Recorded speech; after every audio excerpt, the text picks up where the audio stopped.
Hello aspirants. M civil services के YouTube channel में मैं अभिषेक कुमार आपका स्वागत करता हूं। आज हम जो लेक्चर देखने वाले हैं वो है फंडामेंटल राइट्स का पार्ट 3 में लेक्चर थर्ड। ठीक है, पार्ट 3 में फंडामेंटल राइट्स आर्टिकल 12 से लेके आर्टिकल 35 तक है। ये जो मैंने हम बता चुका है पिछले लेक्चर्स में, जहां हमने पिछले लेक्चर में आर्टिकल 12 और आर्टिकल 13 यानी कि जो डेफिनेशन ऑफ स्टेट है, राज्य की परिभाषा, और लॉ या विधि क्या कहलाती है, क्या होता है विधि, उसके बारे में जाना था।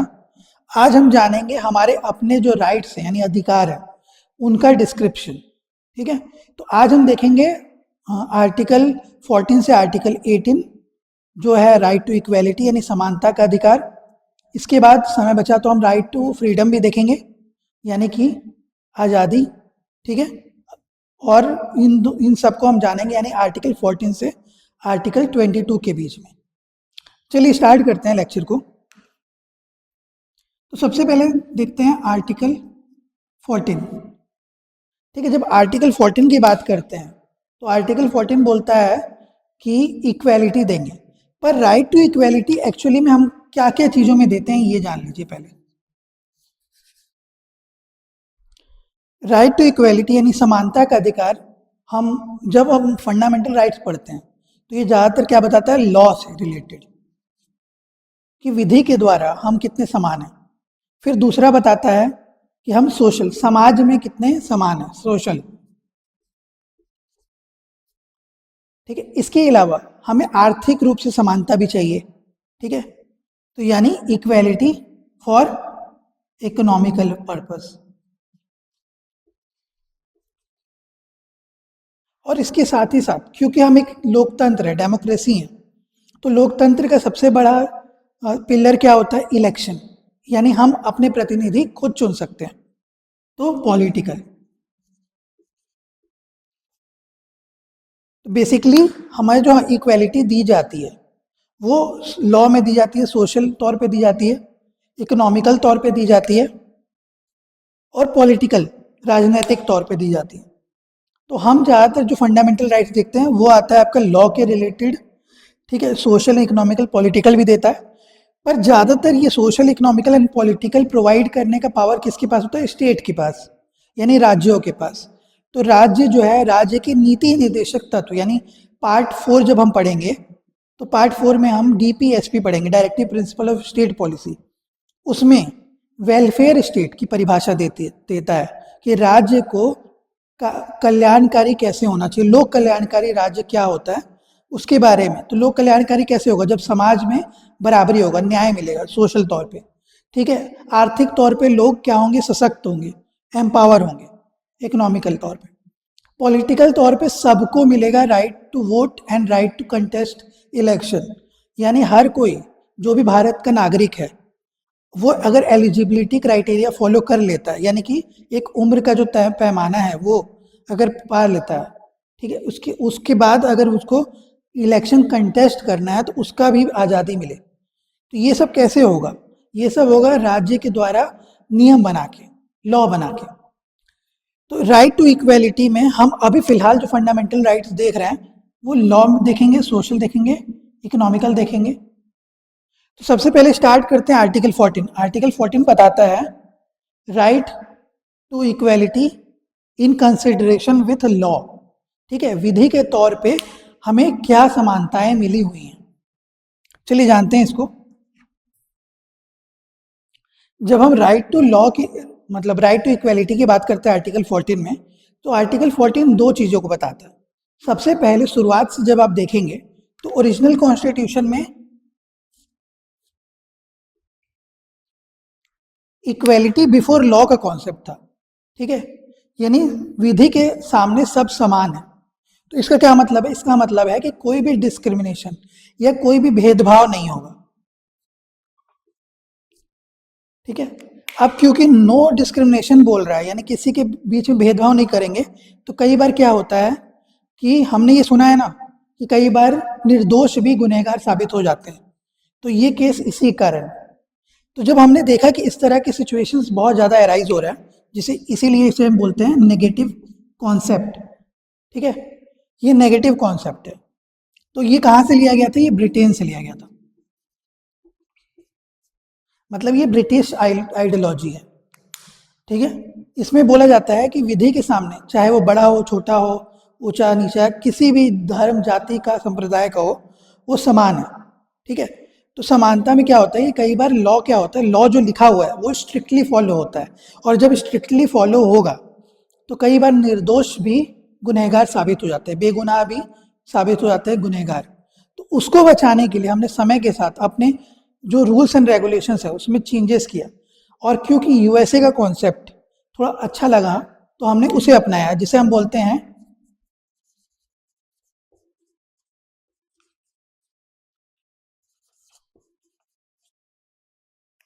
इक्वल प्रोटेक्शन ऑफ लॉ, ठीक है। इक्वल प्रोटेक्शन ऑफ लॉ यानी कि लॉ का समान रूप से हम क्या करेंगे, बचाव करेंगे, ठीक है। इसका मतलब यहाँ पे हम डिस्क्रिमिनेट करेंगे, लेकिन वो डिस्क्रिमिनेशन यानी वो जो भेदभाव होगा वो होगा कैसा, रैशनल होगा, मतलब तार्किक होगा।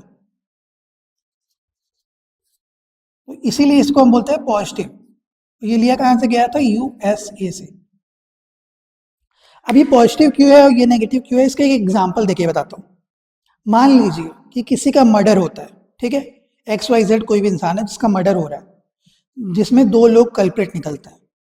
एक निकलता है, ठीक है, 17 साल का लड़का है अजय, ठीक है, और दूसरा है 20 साल का लड़का पवन, ठीक है।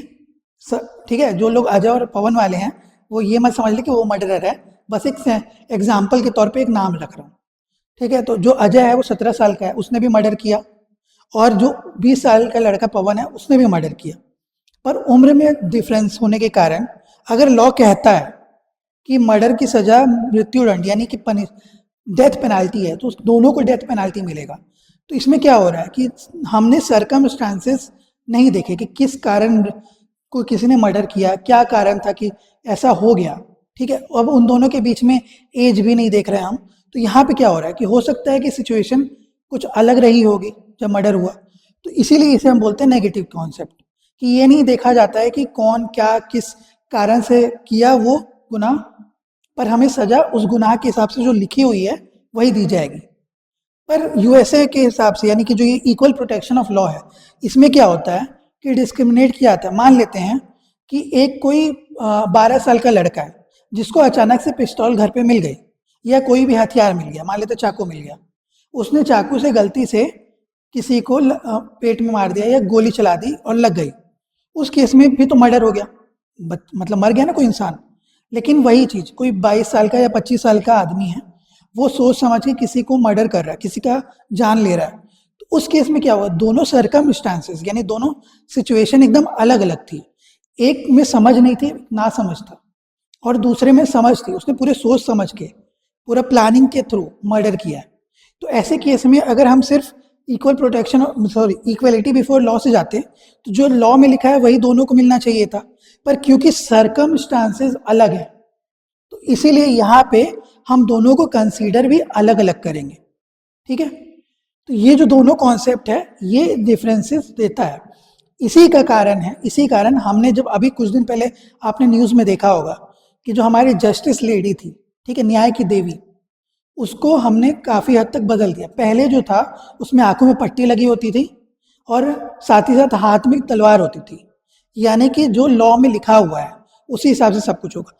पर आज के समय में जब आप न्याय की देवी को देखेंगे तो उसमें क्या किया गया चेंजेस, एक तो आंखों से पट्टी निकाल दी गई है, यानी कि हम सब कुछ देखने के बाद ही क्या करेंगे, किसी को सजा देंगे। दूसरा, तलवार की जगह अब कॉन्स्टिट्यूशन या लॉ की बुक रख दी गई है, तो उससे क्या होगा कि जो लॉ दिया है उसके हिसाब से ही हम काम करेंगे। एक्स्ट्रा अपने पास पावर नहीं रख के हम जो भी नियम कानून दिया हुआ है उसी के मुताबिक ही समझ के काम करेंगे। ये कहना है आज के हिसाब से हमारे नए जो भी लॉज बने हैं उसका। यानी हमने क्या किया है, जो 1861 से हमने जो लॉ लगाया था अपने लिए यूज कर रहे थे, खासकर क्रिमिनल प्रोसीजर वाले, उनको चेंज कर दिया है, ठीक है। तो आपको पता होगा कि आईपीसी, सीआरपीसी और इंडियन एविडेंस एक्ट, ये तीनों को बदल दिया गया है, तीनों का नाम परिवर्तन हो गया है, ठीक है।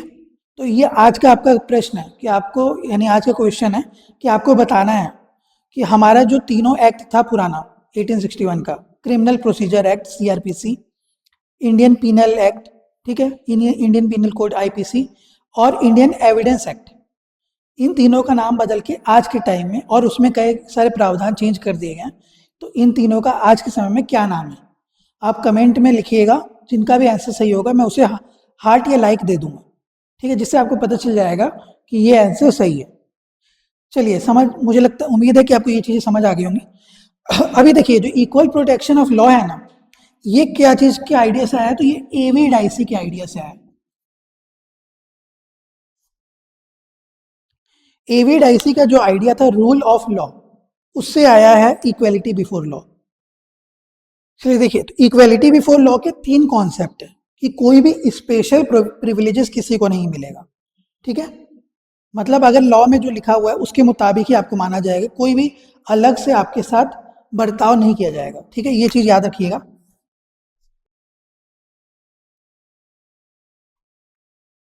ठीक है, जब हम इक्वेलिटी बिफोर लॉ की बात करते हैं तो स्पेशल प्रिविलेजेस नहीं मिलेगा, ठीक है, मतलब किसी को भी अलग से कोई उनके साथ बर्ताव नहीं किया जाएगा, कोई भी लॉ के ऊपर नहीं है, और तीसरा इक्वल सब्जेक्शन किया जाएगा ऑर्डिनरी लॉ का, जो भी लॉ बना है उसके लिए इक्वल सब्जेक्शन होगा सबके लिए, ये कहता है इक्वेलिटी बिफोर लॉ।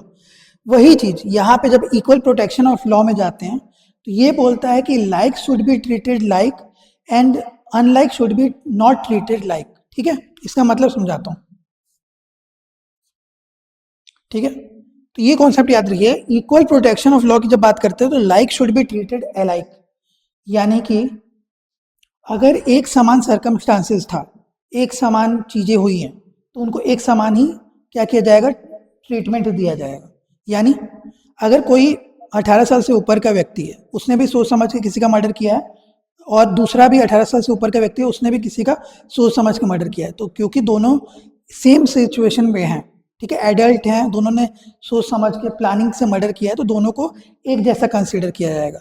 लेकिन जो मैंने अभी थोड़ी देर पहले बताया कि एक बच्चे ने मर्डर कर दिया गलती से और एक बड़े ने मर्डर किया सोच समझ के, तो वो दोनों एक सिचुएशन नहीं है, ठीक है, एक नासमझ था, एक समझदार था, पूरे होशो हवास में उसने कत्ल किया, इसलिए उसको हम लोग एक जैसा ट्रीट नहीं करेंगे, अनलाइक नॉट ट्रीटेड लाइक, ये कॉन्सेप्ट है इक्वल प्रोटेक्शन ऑफ लॉ, ठीक है। उम्मीद करता हूँ आर्टिकल 14 समझ आ गया होगा, मैंने काफ़ी डिटेल में इसको बता दिया है, इससे बाहर आपके कोई क्वेश्चन नहीं आने वाले हैं। अगर ये आपको समझ आ गया होगा तो इसको आप एक काम करिएगा, नोट करके चेक करिएगा, ठीक है, क्वेश्चंस के साथ प्रीवियस ईयर क्वेश्चंस को चेक करिएगा, तो आपको समझ आ जाएगा कि जो मैंने बताया इसके बाहर क्वेश्चंस नहीं आते प्रीलिम्स में। चलिए आगे देखते हैं, अब देखते हैं आर्टिकल 15। चलिए अब आर्टिकल 15 देखते हैं। अब यहाँ क्या बात बोल रहा है, ये डिस्क्रिमिनेशन को रोकने की बात कर रहा है, यानी कोई भेदभाव नहीं हो चाहिए, पर भेदभाव के लिए सिर्फ इसने 5 कंडीशंस रखा है, ठीक है, सिर्फ 5 चीजें। देखिए इसमें लिखा हुआ है साफ साफ आर्टिकल में, ओनली, मतलब इन 5 चीजों के अलावा अगर आप किसी के साथ भेदभाव करते हैं तो चलेगा, ठीक है, उसमें आपके खिलाफ सजा नहीं होगी, ठीक। अब यहां पे देखिए जो ओनली बोल रहा है, ओनली क्या चीजों में बोल रहा है, सबसे पहला, ठीक है, सबसे पहला क्या होगा, रिलीजन, ठीक है, आप नंबर कोई भी लिख सकते हैं, ठीक है, रिलीजन यानी धर्म के आधार पे कोई भेदभाव नहीं होगा, ठीक है, रेस के आधार पे कोई भेदभाव नहीं होगा, कास्ट यानी जाति के आधार पे कोई भेदभाव नहीं होगा, लिंग के आधार पे कोई भेदभाव नहीं होगा, सेक्स के आधार पे, और प्लेस ऑफ बर्थ यानी कि आप जहाँ जन्म ले रहे हैं उसके आधार पे भी भेदभाव नहीं होगा। आपने देखा होगा कई बार कि जो इंडिविजुअल्स, अब इसमें एक चीज याद रखिएगा कि ये जो चीजें बोल रहे हैं ना ओनली, तो ये लिखा है साफ साफ स्टेट के केस में, ठीक है, अगर स्टेट करता है आपके साथ इन चीजों में डिस्क्रिमिनेट, यानी मान लेते हैं कि कभी कोई हॉस्पिटल जा रहा है, ठीक है, हॉस्पिटल में किसी धर्म के विशेष के लोगों को अलाउ नहीं किया जा रहा है, तो उस केस में अगर वो जो हॉस्पिटल है वो अगर सरकार के द्वारा संचालित है तो फिर क्या होगा, फंडामेंटल राइट्स का वायलेशन माना जाएगा, और उस केस में सुप्रीम कोर्ट या हाई कोर्ट उसके खिलाफ वर्डिक्ट दे सकती है।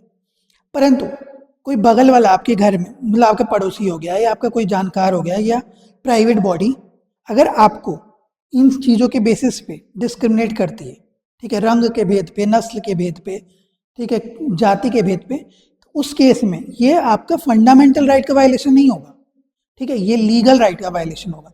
फिर आपको क्या करना होगा, आपको शुरू से स्टार्ट करते हुए यानी सबसे लोअर कोर्ट से स्टार्ट करते हुए अपर कोर्ट तक जा सकते हैं आप, ये प्रॉब्लम है यहाँ पे। ठीक है, ये सिचुएशन डिफरेंट है। यानी यहाँ पे सिर्फ क्या बोलता है, state can not discriminate only on the basis of, ठीक है, इन 5 चीज़ों के बेसिस पे। ये याद रखिएगा, कंफ्यूजन नहीं होगा कि यहाँ पे स्टेट को बोला गया है।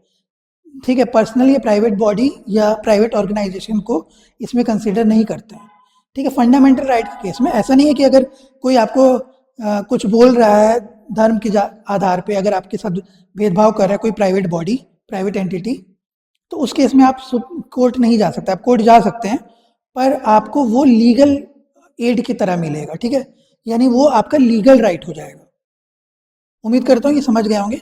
इसके बाहर आपसे ज़्यादा चीज़ें नहीं पूछेंगे, बस इतना ही है।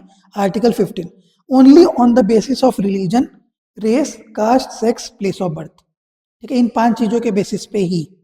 ठीक है, इसके अलावा अगर कोई और चीज़ें हैं तो उसमें स्टेट डिस्क्रिमिनेट कर सकता है। चलिए आगे बढ़ते हैं। आप एक चीज़ और याद रखिएगा कि यहाँ पे जब ये हम डिस्क्रिमिनेशन की बात कर रहे हैं तो डिफ्रेंसिएशन अलग होता है, किसी को अलग। जैसे मान लेते हैं कि आप बोलेंगे कि इस हिसाब से कि भाई देखो, हिंदुओं को अलग ट्रीट किया था, पर्सनल लॉ है उनका, मुस्लिमों को अलग ट्रीट किया था, उनका पर्सनल लॉ है, तो डिस्क्रिमिनेशन तो हो रहा है। तो वो डिस्क्रिमिनेशन नहीं है, वो डिफ्रेंसिएशन है। ये याद रखिएगा कि अंतर करना और भेदभाव करने में फ़र्क होता है। ठीक है, यानी मान लेते हैं कि कोई एक ऐसा पोजीशन है जहाँ पे सिर्फ उसी धर्म के लोग आ सकते हैं, तो फिर वो डिस्क्रिमिनेशन नहीं हुआ, डिफ्रेंसिएशन हुआ। ये चीज़ों का अंतर याद रखिएगा कि अंतर करना और भेदभाव करने में फ़र्क होता है। ये सुप्रीम कोर्ट ने खुद कहा है। चलिए अगला आर्टिकल देखते हैं, आर्टिकल 16। आर्टिकल 16 क्या बोलता है? आर्टिकल 16 बोलता है right to equality in case of public employment. याद रखिएगा, पब्लिक एम्प्लॉयमेंट। ठीक है, पब्लिक एम्प्लॉयमेंट यानी गवर्नमेंट सर्विसेज। ठीक है, आपको अगर कोई प्राइवेट ऑर्गेनाइजेशन आपके साथ डिस्क्रिमिनेशन कर रहा है, आपको पब्लिक मतलब आपको एम्प्लॉयमेंट नहीं दे रहा है, तो आप उसके लिए लीगल तौर पे जा सकते हैं। फंडामेंटल राइट का वायलेशन नहीं होगा वो आपका। ठीक है, ये दोनों चीज़ें याद रखिएगा। ऐसे ये नहीं मतलब है कि कोई आपको डिस्क्रिमिनेशन कर रहा है तो आप लीगल एड नहीं ले सकते हैं। आप लीगल एड ले सकते हैं कि देखिए मैं इतना एलिजिबल था इसके लिए, लेकिन मुझे इन इन चीज़ों के कारण मुझे रिजेक्ट किया जा रहा है, मुझे एम्प्लॉयमेंट नहीं दी जा रही है प्राइवेट सेक्टर में। तो आप लीगल तौर पे नीचे से ऊपर यानी कि सबसे लोअर कोर्ट से हायर कोर्ट तक जा सकते हैं। पर जब भी कोई गवर्नमेंट सर्विसेज में आपके साथ भेदभाव होगा, ठीक है, कंडीशंस अलग हैं, उनको चेंज किया जाता है, पर जनरली माना जाता है कि अगर आप एलिजिबल हैं तो कोई भी पब्लिक एम्प्लॉयमेंट में आपके साथ डिस्क्रिमिनेशन नहीं होगा। उनके कुछ कंडीशंस हैं। ठीक है, जैसे हमने देखा था उसमें 5 चीज़ें थी, यहाँ पे 7 चीज़ें हैं। वो याद रखिएगा क्या? सबसे पहले तो वो 5 चीज़ें तो जो मैंने बताई पिछले वाले में वो तो रहेंगी, रेस, कास्ट। ठीक है, ये 5 चीज़ें तो रहेंगी कि रेस के हिसाब से caste, sex, place of birth या रिलीजन। इसके अलावा 2 और चीज़ें जोड़ी गई हैं। वो क्या है? तो वो है डिसेंट एंड रेसिडेंट। ठीक है, ये 7 चीज़ें याद रखिएगा रहता। मतलब अगर आपको पब्लिक एम्प्लॉयमेंट के केस में इन 7 चीज़ों में के कारण डिस्क्रिमिनेट किया जा रहा है स्टेट के द्वारा, ठीक है, तो उस केस में यहाँ भी स्टेट करता है ना। पब्लिक एम्प्लॉयमेंट यानी गवर्नमेंट सर्विसेज है तो स्टेट करेगा, प्राइवेट बॉडी नहीं कर सकती है। प्राइवेट बॉडी के लिए लीगल फॉर्म रहेगा आपके पास, लीगल राइट होगा वो। तो यहाँ पे एक race, caste, sex, place of birth, religion, resident यानी आप जहाँ के रहने वाले हैं, और डिसेंट यानी आपके पूर्वज क्या थे, उसके बिना पे आप क्या नहीं कर सकते हैं, पब्लिक एम्प्लॉयमेंट में आपके खिलाफ क्या नहीं हो सकता है, डिस्क्रिमिनेशन नहीं हो सकता। ये बोला जाता है आर्टिकल 16 के द्वारा, यानी इक्वेलिटी इन पब्लिक ऑफरिंग है पब्लिक एम्प्लॉयमेंट में। ठीक है, इन चीज़ों में, सिर्फ इन 7 चीज़ों में। ठीक, अलग और डिस्क्रिमिनेशन होता है। एक्सेप्शंस मैं सबके बताऊंगा अभी, जैसे इसका एक्सेप्शन है EWS है, रिजर्वेशन है, वो सब सारी चीज़ें अलग होती हैं। ठीक है, वो मैं बताऊंगा, वो क्योंकि रैशनल होता है। वो मैंने अभी थोड़ी देर पहले बताया ना आपको कि डिफ्रेंसिएशन और डिस्क्रिमिनेशन में अंतर है, क्योंकि किसी को उठाना जरूरी होता है, अपलिफ्ट करना, एम्पावर करना जरूरी होता है। इसीलिए हम क्या करते हैं कि कुछ चीज़ों को एक्सेप्शन मान के चलते हैं। तो मैं अभी बताऊंगा एक्सेप्शन सारे के सारों का, यानी आर्टिकल 14 का एक्सेप्शन क्या है, 15 का एक्सेप्शन यानी अपवाद क्या है, आर्टिकल 16 का अपवाद क्या है। ठीक है, अब देखते हैं आर्टिकल 17। चलिए अब अगला आर्टिकल आर्टिकल 17 है। ठीक है, आर्टिकल 17 क्या बोलता है? आर्टिकल 17 बोलता है कि आपको डिस्क्रिमिनेशन किसी भी फॉर्म में, खासकर अनटचेबिलिटी के फॉर्म में, यानी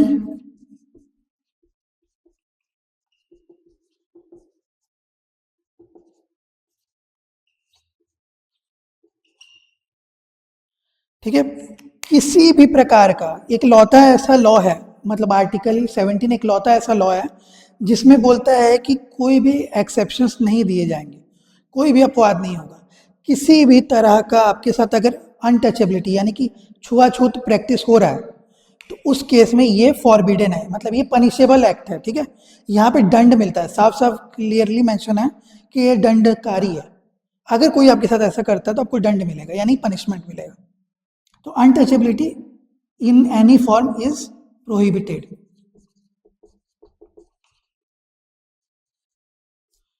और दूसरी चीज याद रखिएगा, अभी तक हमने देखा कि स्टेट को मना किया जा रहा था ना, ये एक लॉ था ऐसा, मतलब अभी तक में हमने जो पढ़ा उसमें एक ये लॉ ऐसा लॉ है जो दोनों के लिए लागू होता है, प्राइवेट सेक्टर एंड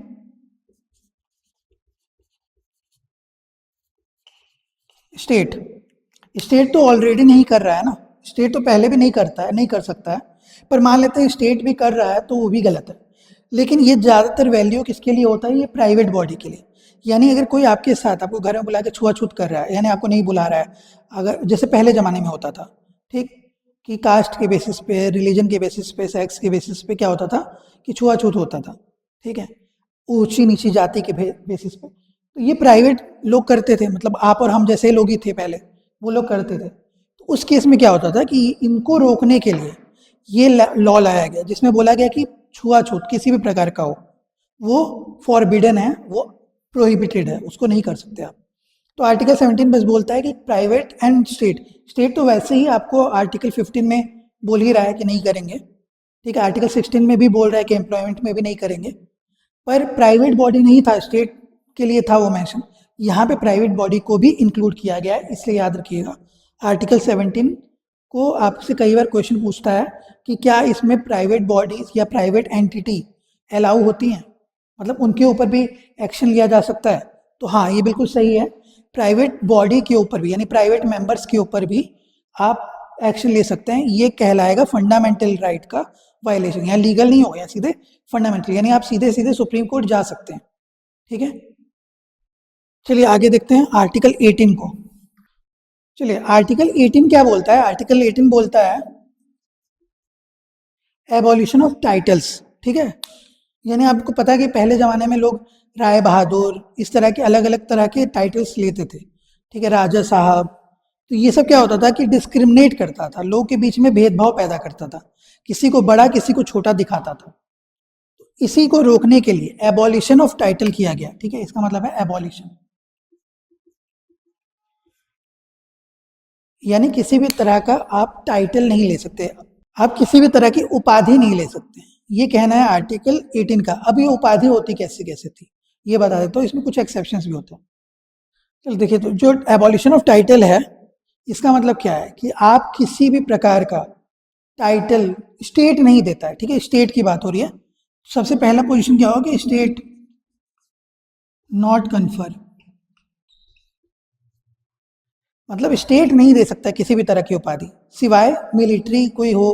ठीक है, यानी कि भारत सरकार अगर कोई मिलिट्री रैंक को दे रहा है, ठीक है, कोई प्राइज वो दे सकता है, जैसे आपको पता है शौर्य चक्र होता है।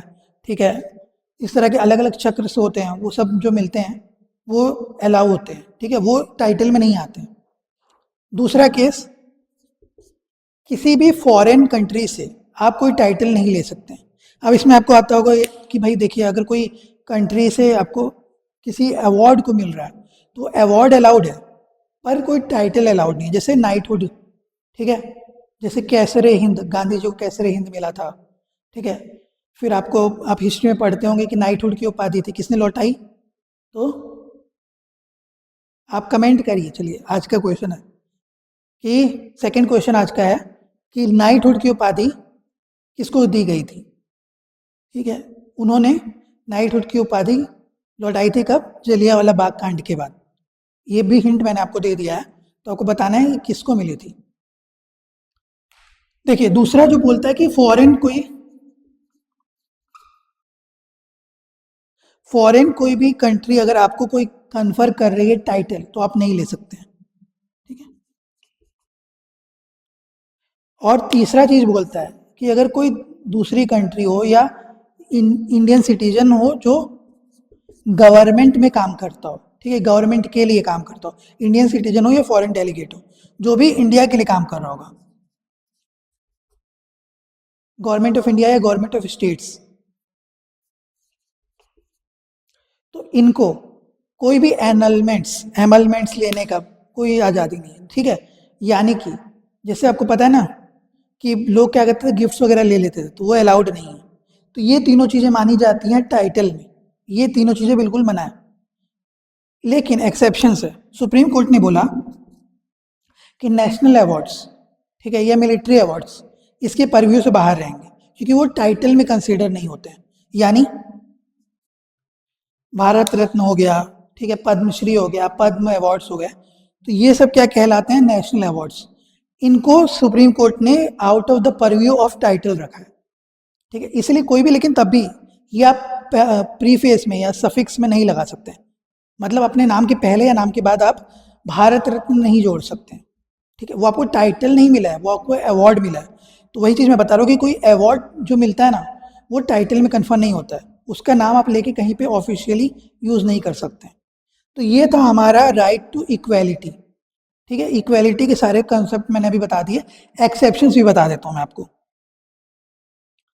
तो एक्सेप्शंस में क्या है? आर्टिकल 14 में देखिए बोला जाता है कि आर्टिकल 14 में प्रेसिडेंट को, फॉरेन डिप्लोमेट से डेलीगेट्स को, एमपीज, एमएलएज, ईटीसी, ये सब जो होते हैं इनको हम मानते हैं एक्सेप्शन में। इनके खिलाफ equality before law and equal protection of law वाला कॉन्सेप्ट नहीं लगता।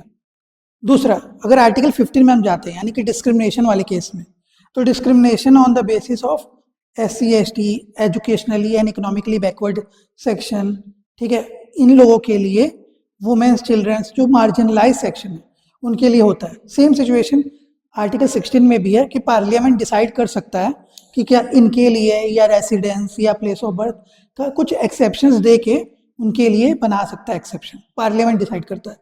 आर्टिकल 17 में मैंने आपको बताया कि कोई भी एक्सेप्शन नहीं होता है, और आर्टिकल 18 का अवार्ड्स, जो नेशनल अवार्ड्स हो गए या मिलिट्री अवार्ड्स हो गए, इनको छोड़ दिया जाए तो बाकी सारी चीज़ें, लेकिन उनको भी आप यूज़ नहीं कर सकते हैं अपने प्रीफिक्स या सफिक्स में। तो उम्मीद करता हूँ राइट टू इक्वेलिटी आपको पूरा क्लियर हो गया होगा। अगले लेक्चर में हम देखेंगे राइट टू फ्रीडम। ये क्योंकि इंपॉर्टेंट टॉपिक्स हैं, आगे आने वाले टॉपिक्स तो बहुत छोटे होंगे, जल्दी हो जाएंगे। उम्मीद करता हूँ ये सारी चीज़ें आपको अच्छे से समझ आ गई होंगी। आने वाले लेक्चर्स में हम फंडामेंटल राइट्स को पूरी अच्छे से समझ के जल्दी से जल्दी कोशिश करेंगे ख़त्म करने का। तो अगर आपको ये लेक्चर अच्छा लगा तो प्लीज़ इस लेक्चर को लाइक करें, चैनल को सब्सक्राइब करें, अपने दोस्तों के साथ या जो भी UPSC, PSC या अदर गवर्नमेंट एग्ज़ाम्स की तैयारी करें उनके साथ शेयर करें, और बेल आइकन दबा दें ताकि आने वाले नोटिफिकेशन आपको पहले ही मिल सके। आप अगर चाहते हैं मुझसे 1-to-1 इंटरेक्शन करना, तो जो दिए हुए नंबर से उन पर आप सुबह 10 बजे से शाम 7 बजे तक कॉल करके मुझसे बात कर सकते हैं। इसके अलावा अगर आप मुझसे डायरेक्टली मिलना चाहते हो, आमने सामने की वार्ता करना चाहते हो, कोई डाउट्स हो उसको क्लियर करना चाहते हो, तो आप मुझसे 10 बजे से सुबह शाम 7 बजे तक आप मिल सकते हैं, जो एड्रेस दिया है वहाँ पे आके। चलिए अगले लेक्चर में हम देखेंगे राइट टू फ्रीडम। तब तक के लिए अपना ख्याल रखिए, अच्छे से प्रिपरेशन करिए। Take care and have a nice day.